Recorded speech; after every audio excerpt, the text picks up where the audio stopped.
Money plant तेजी से बढ़ेगा और इसकी पत्तियां बड़ी-बड़ी और चमकदार निकल कर के आएंगी यदि आप इन टिप्स को फॉलो करेंगे।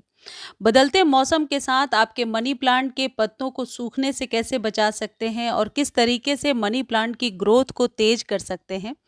आज के वीडियो में मैं आपको बताने वाली हूँ कि मनी प्लांट की पत्तियां यदि सूख रही हैं या ग्रोथ बिल्कुल नहीं हो रही है या फिर आपका मनी प्लांट काफ़ी यूँ कह सकते हैं कि विंटर्स में अपनी ग्रोथ को नहीं दिखा रहा था, तो इन टिप्स को फॉलो करके आप अपने मनी प्लांट को फिर से हरा भरा कर सकते हैं। देखिए, ये मेरे मनी प्लांट का पौधा है, विंटर में भी एज इट इज़ था और अभी भी ज्यों का त्यों है। कई वीडियोस में मैं आपको दिखा चुकी हूँ। तो ऐसे किस फर्टिलाइज़र का हम इस्तेमाल करें या किन टिप्स का सहारा लें जिससे कि मनी प्लांट के पत्तों को हम सूखने से बचा सकते हैं। मनी प्लांट की कोई भी वैरायटी हो आपके पास, सबके साथ ये टिप्स फॉलो करना है। और अभी फ़ैब एक आप यूँ कह सकते हैं कि क्रूशियल मंथ होता है, बहुत ही ज़रूरी महीना होता है आपके पौधों को बहुत अच्छे से फ़ीड करने के लिए और पौधों की केयर करने के लिए। क्योंकि स्प्रिंग के बाद आपके सभी पौधे डोरमेंसी से बाहर आते हैं और अपनी ग्रोथ को दिखाते हैं। तो सबसे पहली चीज़ है कि यदि मनी प्लांट का पौधा आपके पास है और उसकी पत्तियां सूख रही हैं या फिर कुछ येलोइश हो रही हैं, तो उन पत्तियों को आप बहुत आराम से कट करके हटा सकते हैं, क्योंकि जितनी पत्तियां येलोइश स्टेम में रहेंगी सिर्फ और सिर्फ पौधे पर फंगस को ही क्रिएट करेंगी। तो उन पत्तियों को आप कट करके हटा दीजिए, पहली चीज़। दूसरी चीज़ ये है कि मनी प्लांट को ओपन में रखिए। अभी की जो सनलाइट है ये आपके पौधे के लिए बहुत ही सही है। यदि पत्तियां इस तरीके से सूख रही हैं, जैसे ये दिख रहा आपको, मेरे मनी प्लांट में एक पत्ती सूख गई थी, तो इसे बिल्कुल कट करके हटाइए, ये रीग्रो नहीं होंगी। लेकिन मनी प्लांट के पौधे को क्या रिक्वायरमेंट होती है ये जानना ज़रूरी है। जब मई जून जुलाई की गर्मी होती है तो मनी प्लांट को बचा कर रखना होता है, थोड़ा शेड में रखना होता है। लेकिन जनवरी से लेकर के मार्च तक आप अपने मनी प्लांट को धूप में रखिए और फैब में बहुत अच्छे से फर्टिलाइज कर दीजिए। तो आज के वीडियो में बेसिकली मैं यही बताने वाली हूँ कि कौन कौन से खाद हैं जो आप मनी प्लांट पर इस्तेमाल कर सकते हैं।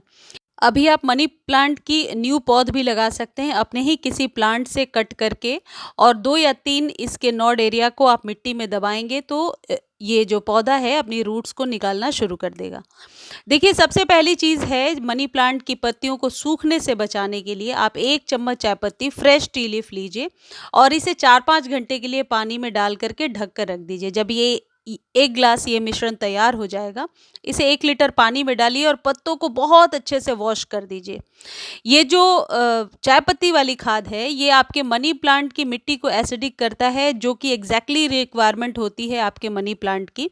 लेकिन एक चीज़ और है कि ये डिपेंड करता है कि आपके प्लांट की सिचुएशन क्या है। अब जैसे मेरे प्लांट की पत्तियां सारी हरी भरी हैं, तो ये जब चाय पत्ती वाली खाद मैं दूंगी तो इससे पौधे को और ग्रोथ मिलेगी। लेकिन आपके मनी प्लांट में ग्रोथ ही नहीं है और पौधा एकदम बेजान सा सूख गया है, तो आप 1 चम्मच सरसों की खली दे सकते हैं या फिर एप्सम सॉल्ट 1 चम्मच दे सकते हैं। ये जो एप्सम सॉल्ट है ये आप बेसिक रिक्वायरमेंट वाली लीजिए, 19-19-19, और इसे आप 1 लीटर पानी में डालिए और बहुत अच्छे से आप स्प्रे कर दीजिए। ऐसा करने से आप देखेंगे मनी प्लांट की ग्रोथ भी तेज हो गई है और पत्तियां भी हरी भरी हो गई हैं। लेकिन साथ ही साथ एक चीज़ ध्यान रखें कि मनी प्लांट के सॉइल में आपको 3-4 चम्मच कोई ना कोई जैविक खाद अभी ज़रूर डाल देना चाहिए। वर्मी कंपोस्ट डाल दीजिए, काऊ डंग मैन्योर डालिए या फिर सरसों की खली, जो अभी सर्दियों में हम अपने सभी पौधों को देते थे। ये सरसों की खली यदि 2 चम्मच अभी आप दे देते हैं तो 4 महीने तक आपको किसी हैवी फर्टिलाइज़र को देने की ज़रूरत नहीं होगी, और जो भी जैविक खाद हम घर में या ऑर्गेनिक चीज़ें बनाते हैं वो देते रहेंगे और आपका पौधा ग्रो करता रहेगा।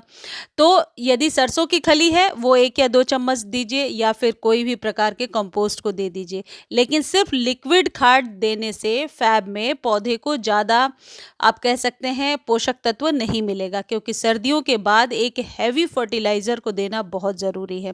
यदि आपके मनी प्लांट की ग्रोथ सही है और पौधा हरा भरा है तो सिर्फ चाय पत्ती वाला जो मैंने आपको बताया वो उपाय कीजिए और पौधा ग्रो कर जाएगा। लेकिन पौधे की कंडीशन आपको ठीक समझ नहीं आ रही है तो फिर सॉइल में भी खाद देना पड़ेगा और लीफ को भी अच्छे से वॉश करना पड़ेगा।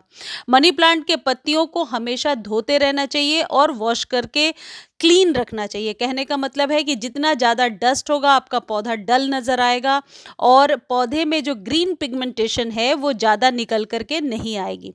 पौधे को अभी धूप में रखिए और पानी 2 दिन कम से कम बीज करके दीजिए, या बेहतर है कि ऊपर की सॉइल चेक कर लीजिए और चेक करके फिर पानी दीजिए। देखिए जिस तरीके से मैं ऐसे गोल-गोल घुमा रही हूँ, पौधे को रोटेट करना बहुत ज़रूरी है।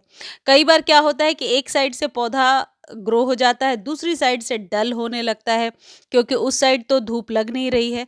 इसलिए हर एक 2-3 दिनों पर अपने पौधे को उसी जगह पे रोटेट ज़रूर कर लीजिए। ये टिप्स बहुत छोटी हैं लेकिन बहुत काम की हैं, आपके पौधे को खूबसूरत बनाने में मदद करेंगी। देखिए ये मेरे फाइलोडेंड्रॉन का पौधा है और सर्दियों में बहुत ही स्वस्थ रहा, बल्कि सारे पौधे स्वस्थ रहे क्योंकि नवंबर में ही हमने इन्हें अच्छे से फर्टिलाइज़ कर दिया था। अब पूरी सर्दी वीक में एक बार सिर्फ वाटरिंग करते रहे। तो पानी जो है वो मनी प्लांट की ग्रोथ के लिए बहुत मैटर करता है। यदि ओवर वाटर करते हैं तो मनी प्लांट की पत्तियां सूखने लगती हैं। तो इस बात का आप विशेष ध्यान रखें कि गमले में आप ज़्यादा से ज़्यादा पानी ना डालें और वेल ड्रेन सॉइल होना ज़रूरी है। गमले की मिट्टी कभी भी कीचड़ जैसी नहीं होनी चाहिए। गमले की जो मिट्टी है वो वेल ड्रेन तभी होगी जब आप 20% सैंड और 30% कंपोस्ट और बाकी की जो रेशियो है उसमें आप गार्डन सॉइल मिला लें। इससे यदि मौसम चेंज भी होता है तो सॉइल यदि ताकतवर है तो कभी भी आपका पौधा मरता नहीं है। ये मैं अपने अनुभव से आपको बता रही हूँ कि बदलते मौसम का इफ़ेक्ट आपके पौधे पर कम तभी होगा जब सॉइल आपने बढ़िया बना रखा है और सॉइल में जो भी खाद दे रहे हैं वो रूट्स तक पहुँच रहा है। तो इस तरीके से आप अपने मनी प्लांट के पौधे को अभी फैब में फीड कीजिए। एक अच्छा सा हेवी फर्टिलाइज़र आप दे दीजिए और इसके बाद 4 महीने तक आपको बहुत ज़्यादा फर्टिलाइज़ करने की ज़रूरत नहीं पड़ेगी। मुझे उम्मीद है जानकारी आपको अच्छी लगी होगी। जानकारी अच्छी लगती है तो चैनल को लाइक, शेयर और सब्सक्राइब कर दीजिए। और इससे रिलेटेड कोई क्वेरी है तो आप कमेंट सेक्शन में लिख सकते हैं। जितनी जल्दी हो सकता है मैं आंसर करूँगी। धन्यवाद।